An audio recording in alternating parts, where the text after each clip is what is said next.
দুষ্টু কোকিল কাটা রে টুক টুক টুক টুক টুক টুক মনে বাজে পাশে রে কি রে তুই এরকম চাদর মুড়ি দিয়ে আসিস কেন? হ্যাঁ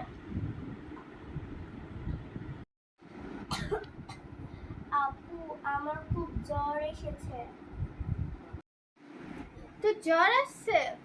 আচ্ছা চল ডাক্তারের কাছে যাই। ডাক্তার স্যার আমার বোনের খুব জ্বর। আসেন আসেন তাড়াতাড়ি আসেন, আপনার বোনকে নিয়ে আসেন, দেখি আমরা কি সমস্যা।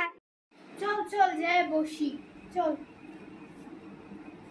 এই ওষুধটা আপনার বোনকে দিনে 3 বার খাওয়াবেন, 3 চামচ ঝাঁকিয়ে খাওয়াবেন ভালো করে।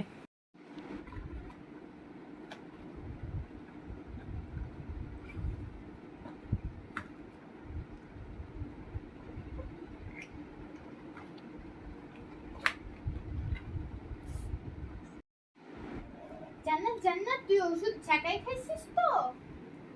আমি তো ঝাঁকিয়ে খেতে মনে তুই ছাকাই খাবে মনে নাই তো? না। তাহলে কি করা যায় এখন? Idea. No, no, no, no. দেখছিস আমার বুদ্ধি কত? তুই ওষুধ ছাকাসনি তাতে কি হয়েছে? আমি তোকেই ছাকাই নিছি।